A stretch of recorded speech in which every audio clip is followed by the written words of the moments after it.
चलिए, animal cell heading डालिए, animal cell.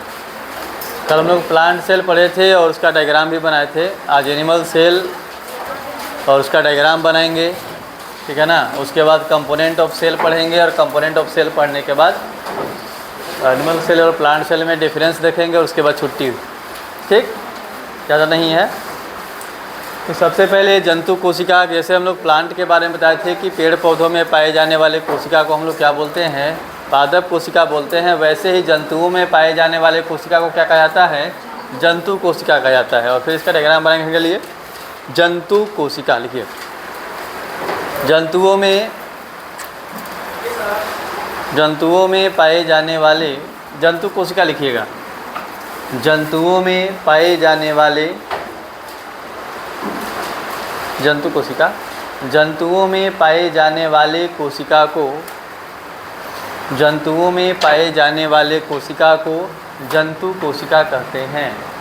जंतुओं में पाए जाने वाले कोशिका को जंतु कोशिका कहते हैं।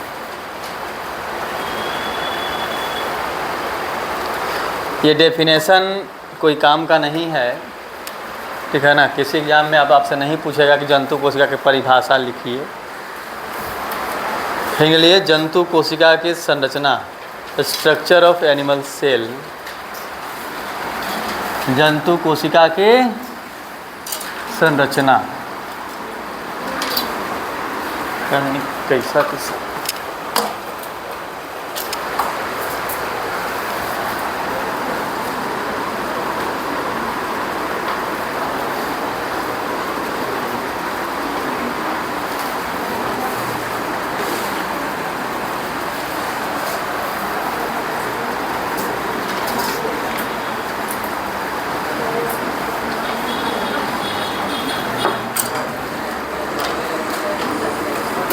बात नहीं करिए। देखिए, प्लांट सेल और एनिमल सेल पहचानने का तरीका बताए थे। और टकल भाई बात नहीं करो।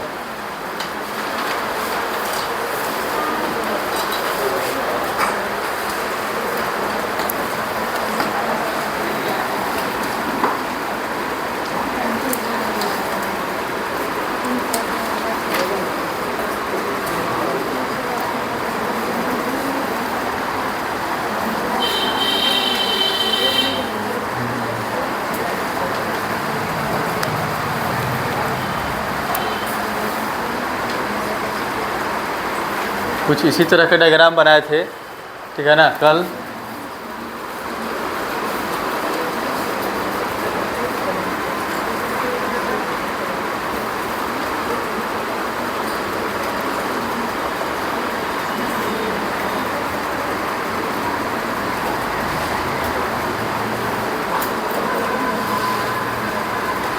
ये कल हम लोग अंतःप्रद्रवी जालिका बनाए थे। कितने प्रकार के होते हैं जी अंतःप्रद्रवी जालिका? 2 प्रकार के। एक के ऊपर राइबोसोम होता है और एक के ऊपर राइबोसोम नहीं होता है।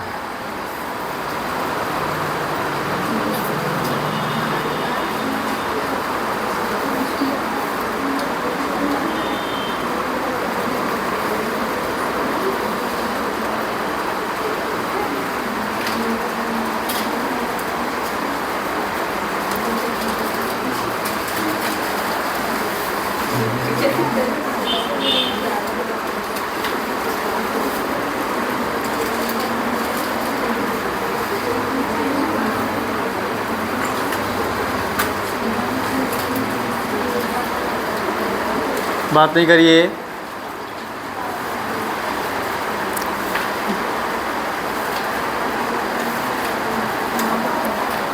देखिए, प्लांट सेल जो है उसमें चारों ओर से 2 गो मेम्ब्रेन था। सबसे बाहर वाला को कोशिका भित्ति बोले थे और उसके नीचे वाले को कोशिका झिल्ली। जंतु कोशिका जो होता है इसमें कै गो होता है? केवल 1 गो। और ये बाहर की ओर है, यहाँ पर इसको हम लोग क्या बोलते हैं? कोशिका झिल्ली कहते हैं। और कोशिका झिल्ली किसी का भी हो, किसका बना होता है जी? लिपिड और प्रोटीन का बना होता है। तो इसका भी कोशिका झिल्ली लिपिड और प्रोटीन का ही बना होता है। कोशिका झिल्ली के अंदर ये जो पूरा का पूरा खाली स्पेस आपको दिखाई दे रहा है, ये सब के सब क्या होते हैं? कोशिका द्रव होते हैं, कोशिका द्रव। और कोशिका द्रव को कल हम आपको बताए थे क्या कहा जाता है? कोशिकीय क्रिया का मुख्य स्थल। सब भुला के पढ़ के नहीं आया करे? अच्छा, क्रिया का मुख्य स्थल। हाँ, घुसाओ नहीं मियाँ, इतना नहीं घुसाइए छुट्टी कर देंगे, ठीक। इसके अलावा कोशिका द्रव में कई रचनाएं होती हैं, उनमें से ये है, कल प्लांट सेल में इसको हम लोग क्या बोले थे? डिक्टियोसोम। और एनिमल सेल में इसको क्या कहते हैं? हाँ, गोल्जी काय कहते हैं। गोल्जी काय जो होता है, इसका काम क्या होता है जी? पैकिंग। ये पैकिंग का काम करता है। इसके अलावा गोल्जी का यहाँ पर एक सिंगल मेम्ब्रेन बाउंड स्ट्रक्चर है, इसको हम लोग क्या बोलते हैं? लाइसोसोम। और लाइसोसोम को क्या बोलते हैं? लाइसोसोम को बोलते हैं आत्महत्या की थैली।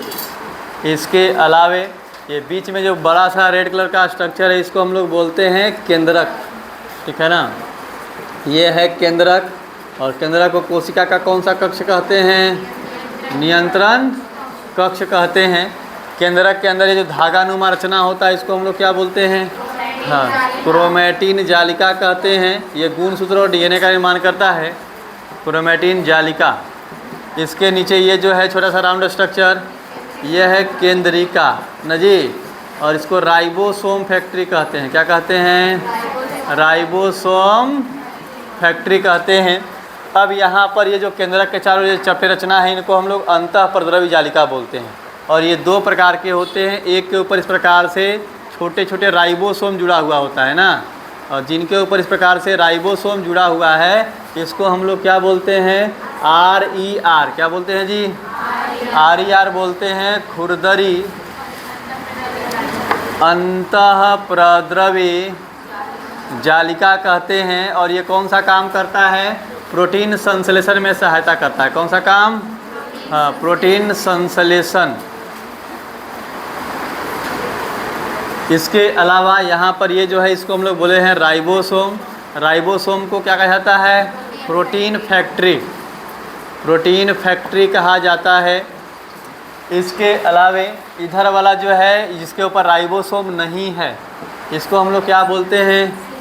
SER। बोले तो चिकनी अंतःप्रद्रवी जालिका। और इसका काम क्या होता है? लिपिड का संश्लेषण। किसका संश्लेषण करता है जी? लिपिड का संश्लेषण करता है। फिर अभी बहुत सा रचना बचा हुआ है इसमें। ये इस प्रकार से गोलाकार स्ट्रक्चर बनाए थे। क्या था? माइटोकॉन्ड्रिया था।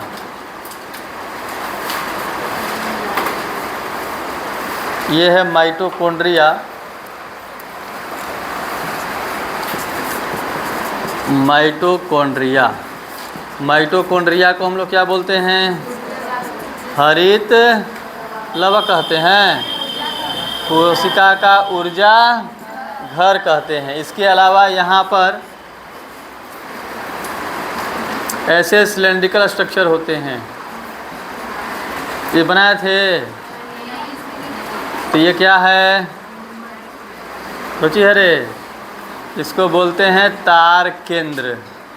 क्या कहते हैं? और ये किस में सहायता करता है? कोशिका विभाजन में।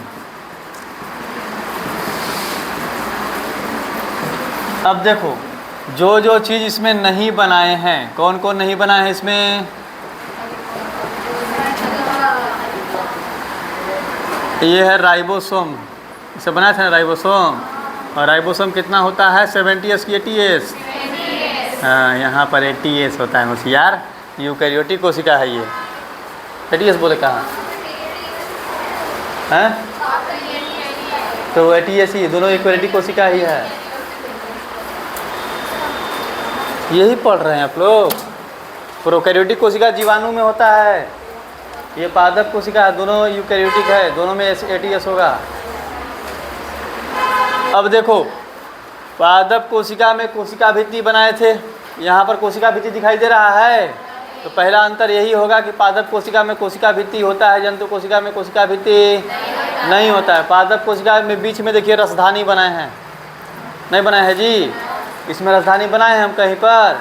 तो पादप कोशिका में रसधानी होता है, जबकि जंतु कोशिका में रसधानी, हाँ, कुछ जंतु कोशिका को छोड़ दीजिए तो जैसे अमीबा हो गया ये सब ना, बाकी सभी में नहीं होता है। इसके अलावा पादप कोशिका जो इसमें हरित लवक बनाए थे, इसमें हरित लवक है, तो पादप कोशिका में हरित लवक होता है, जंतु कोशिका में हरित लवक नहीं होता है। देखिए इसमें तार केंद्र बनाए हैं, पादप कोशिका में तार केंद्र बनाए हैं, तो जंतु कोशिका में तार केंद्र होता है, पादप कोशिका में तार केंद्र नहीं होता है। जंतु कोशिका में केंद्रक कहाँ है?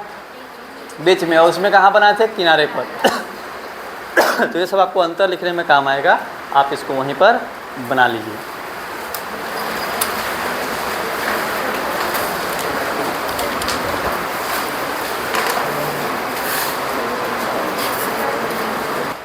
ठीक, हेडिंग डालिए,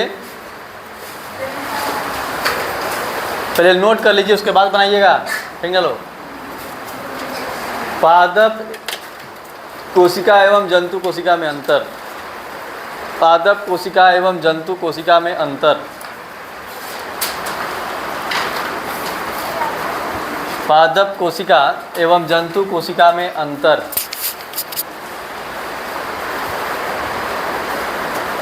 पादप कोशिका एवं जंतु कोशिका में अंतर। बोले, देखिए पहला पॉइंट पादप कोशिका में लिखिएगा। बोले, देखो पहला पॉइंट है, हाँ लाइन खींच दीजिए, बीच में 2 कॉलम बना के लिखिए आराम से।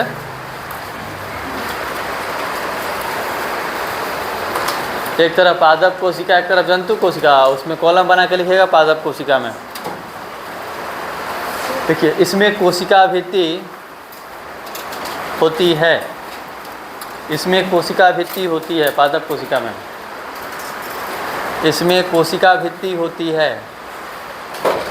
हाँ, दुनिया बाहर लोटा बाल्टी लेकर इधर वाला में, इसमें कोशिका भित्ति नहीं होती। जंतु कोशिका में लिखिएगा, इसमें कोशिका भित्ति नहीं होती है, इसमें कोशिका भित्ति नहीं होती है। तुम पेज फाड़ फाड़ के लिख रही है मियाँ, हम सोचे कि कौन पढ़ाई है। इसमें कोशिका भित्ति नहीं होती है, लिख लीजिए जंतु कोशिका में। सेकेंड पॉइंट नोट करिएगा, पादप कोशिका, इसमें लवक होता है, लवक, इसमें लवक होता है, इसमें लवक होता है।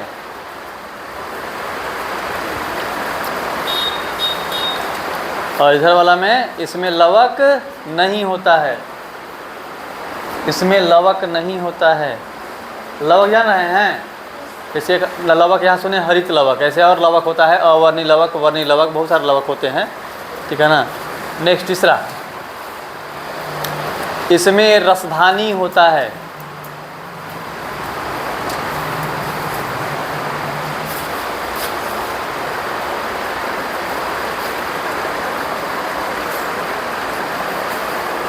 इसमें रसधानी होता है, लिख लिए। इसमें लिखिएगा कुछ कोशिका को छोड़कर रसधानी, कुछ कोशिका को छोड़कर रसधानी अनुपस्थित होता है, कुछ कोशिका को छोड़कर रसधानी अनुपस्थित होता है, कुछ कोशिका को छोड़कर रसधानी अनुपस्थित होता है, कुछ कोशिका को छोड़कर रसधानी अनुपस्थित होता है।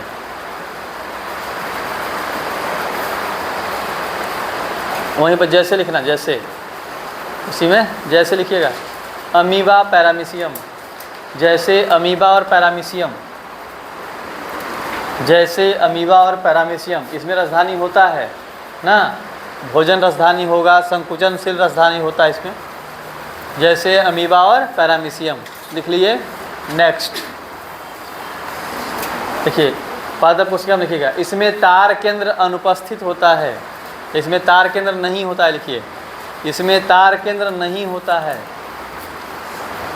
इसमें तार केंद्र नहीं होता है। और इस साइड वाला में लिखिएगा, इसमें तार केंद्र होता है, इसमें तार केंद्र होता है, इसमें तार केंद्र होता है। क्या को हुआ? 5 लिखो, 5वां लिखिए। केंद्रक किनारे पर होता है। पादप कोशिका में केंद्रक किनारे पर होता है।